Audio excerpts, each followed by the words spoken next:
సినిమాలో ఒక భోగమేషం వేసేటువంటి కంగనా రావత్ గారు రాహుల్ గాంధీ గురించి మాట్లాడే నైతిక హక్కు ఉందా అని అడుగుతా ఉన్నాను.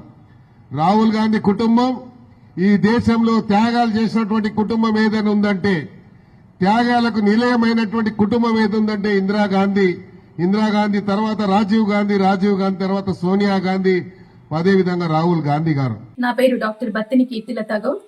నేను సినీ నటి, ప్రొడ్యూసర్ మరియు బీఆర్ఎస్ రాష్ట్ర నాయకురాలిని. ఇందాక నేను ఫోన్ స్క్రోల్ చేస్తూ ఉంటే ఒక వీడియో కనిపించింది. ఆ వీడియోలో ఏముందంటే, మన తెలంగాణ శాసనసభ్యులు బీఆర్ఎస్ పార్టీ నుంచి ఎమ్మెల్యేగా గెలిచి కాంగ్రెస్ పార్టీకి ఈ మధ్య జంప్ అయిన దానం నాగేందర్ గారు ఒక శాసనసభ్యుడై ఉండి ఒక పార్లమెంట్ ఎంపీని, ఒక మహిళని భోగం ఆడే ఒక మహిళ అని వ్యాఖ్యానించడం జరిగింది.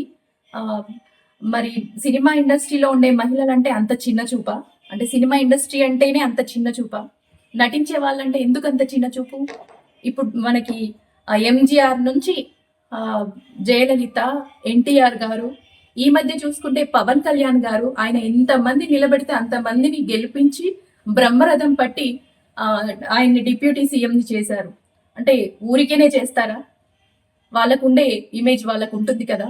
ఎందుకు ఇలా అవమానిస్తున్నారు? సినిమా అంటే అంత చిన్న చూప? సినిమా వాళ్ళంటే అంత చిన్న చూప?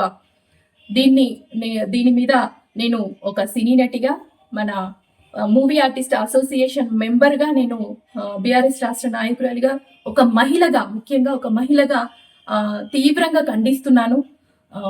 ముఖ్యంగా పవన్ కళ్యాణ్ గారికి దీని మీద స్పందించాలని నేను అప్పీల్ చేసుకుంటున్నాను. మరియు మంచు విష్ణు గారు, మూవీ ఆర్టిస్ట్ అసోసియేషన్ అధ్యక్షులు, ఆయన మహిళలకి ఎంతో తోడుగా ఉంటున్నారు. ఈ మధ్య కాలంలోనే యూట్యూబ్ ఛానల్స్ ని వల్గర్ గా చూపించే ఛానల్స్ అన్నింటినీ కూడా బ్యాన్ చేయించారు. థ్యాంక్స్ అండి. మీరు ఈ విషయం మీద కూడా స్పందించాలని మీకు విజ్ఞప్తి చేస్తూ అప్పీల్ చేసుకుంటున్నాను. అసలైన తొలి వెలుగు. ఫాలో వాట్సాప్ @తొలి వెలుగు అఫీషియల్.